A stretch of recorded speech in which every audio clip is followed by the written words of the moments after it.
নির্বাচনের ৩ মাস পর অবশেষে গঠিত হলো শ্রীভূমি জেলা পরিষদ। একক গরিষ্ঠতা নিয়ে বিজেপি গঠন করলো শ্রীভূমি জেলা পরিষদ।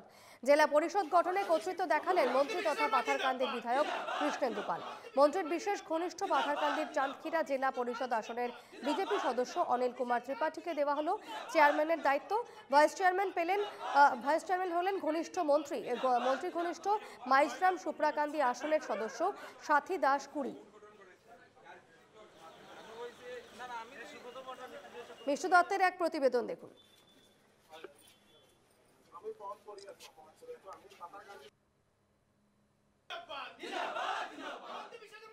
দেখো, এবারে পঞ্চায়েত নির্বাচনের যখন ফলাফল ঘোষণা হয় তখন দেখা গিয়েছিল যে বিজেপি এক প্রকার একক সংখ্যাগরিষ্ঠতা লাভ করেছিল শ্রীভূমিতে। 16টা জেলা পরিষদের মধ্যে 11টা জেলা পরিষদ আসন বিজেপি দখল করেছিল এবং তখন থেকে এক প্রকার নিশ্চিত হয়েছিল যে বিজেপি এবার শ্রীভূমিতে যে জেলা পরিষদের বোর্ড আছে সেটা গঠন করবে। কিন্তু জল্পনা কল্পনা ছিল কে হবে জেলা পরিষদের চেয়ারম্যান। এই মুহূর্তে আজকে সেটা জল্পনা কল্পনা পরিষ্কার হয়েছে। জেলা পরিষদের চেয়ারম্যান নির্বাচিত হয়েছেন অনিল কুমার ত্রিপাঠী।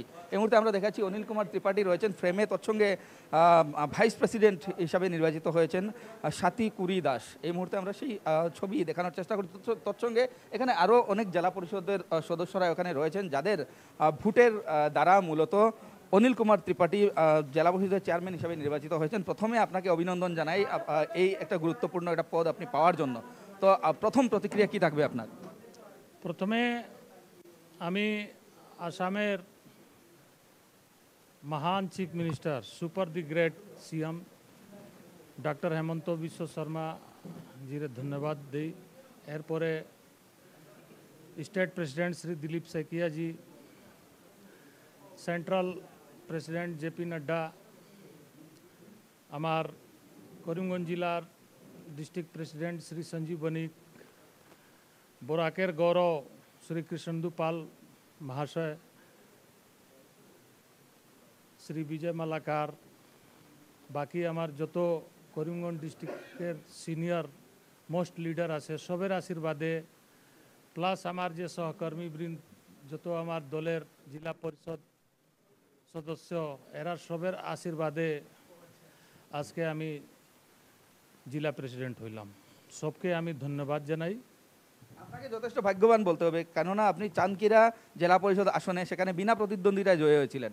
তারপর আবার আপনার ভাগ্য খুললো, আপনি বর্তমানে জেলা পরিষদের চেয়ারম্যান। তো আপনার পরবর্তী লক্ষ্য কী থাকবে, যেহেতু আপনি বর্তমানে দায়িত্ব পেয়ে গেছেন? আপনি কি কি ডেভেলপমেন্ট করার ইচ্ছা আপনার? আমি যে বিনা প্রতিদ্বন্দ্বিতা জিতলাম এটা তো আমার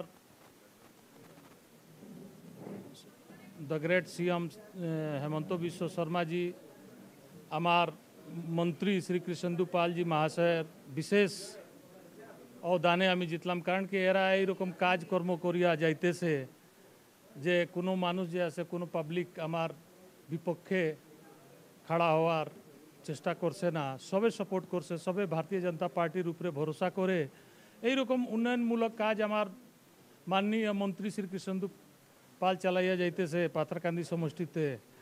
যার গতিকে শুধু আমি নয়, আমার লগে আমার ছোট ভাই স্বপন দাস হেউ যে বিনা প্রতিদ্বন্দ্বিতা জিতছে। আমরা বিজেপি করি, বিজেপির নামে আছে বিকাশ পার্টি, সবকা সাথ সবকা বিশ্বাস সবকা বিকাশ। এখানে আরও একজন রয়েছেন জেলা পরিষদ, তিনিও কিন্তু আপনিও পাথারকান্দি থেকে সমষ্টি থেকে একজন বিনা প্রতিদ্বন্দ্বিতায় জয়ী হয়েছেন। আজকে অনিল কুমার ত্রিপাঠী উনি জেলা পরিষদের চেয়ারম্যান হয়েছেন, বা যেহেতু আপনিও সেই একই জায়গার লোক, তো আপনারা নিশ্চয়ই সম্মিলিতভাবেই কাজ করবেন। নিশ্চয়ই নিশ্চয়ই, আমরা দুজন না, শুধু আমাদের যে 16 জন জেলা পরিষদ এই জেলা পরিষদে আছেন সব সদস্যদেরকে নিয়ে আমরা আশা করি সবাই আমাদেরকে কোঅপারেশন করবে। যেহেতু অনিল কুমার ত্রিপাঠী একজন ভালো মানুষ এবং যোগ্য মানুষ হিসাবে আজকে আমরা জেলা পরিষদের চেয়ারম্যান হিসাবে ওনাকে আমরা নিযুক্ত করেছি। আমি আশা রাখবো উনি যেভাবে কাজ করে যাচ্ছেন আমাদের সবাইকে নিয়ে উনি যেন প্রত্যেকটা কনস্টিটিউয়েন্সি থেকে যখন যে আমাদের 16 জন সদস্য এসেছে সবাইকে মিলে আমরা একসাথে কাজ করব।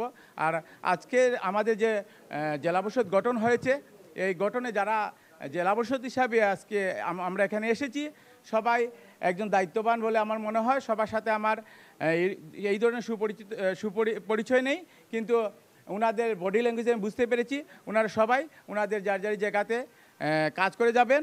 আমি বিশেষ করে আমাদের মাননীয় মুখ্যমন্ত্রী শ্রী হিমন্ত বিশ্ব শর্মা মহাশয়কে আমি ধন্যবাদ জানাই, কারণ উনি যেভাবে আসামকে উন্নয়নের শিখরে নিয়ে যাচ্ছেন, আমরা সেই উন্নয়নে আমরা যে অংশীদার হতে পেরেছি।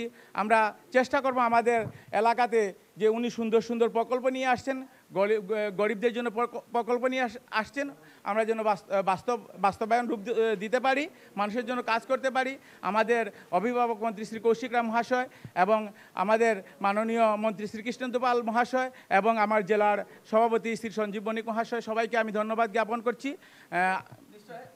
যেহেতু জেলা পরিষদের যিনি চেয়ারম্যান, তিনি আগে থেকেই আসলে রাজনীতির সাথে জড়িত একজন তুখুড় রাজনীতিবিদ বলতে হবে, কিন্তু যিনি ভাইস চেয়ারম্যান হয়েছেন তিনি, উনার সাথে কিছু কথা বলবো। যেহেতু আপনি তো রাজনীতির ময়দানে নতুন।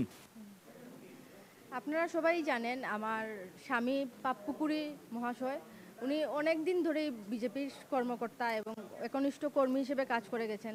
ওনার উপর আস্থা রেখেই দল আমাকে এই জেলা পরিষদ আসনে প্রতিদ্বন্দ্বিতা করার জন্য টিকিট দিয়েছিল। আর সেই জন্যে আমি সকল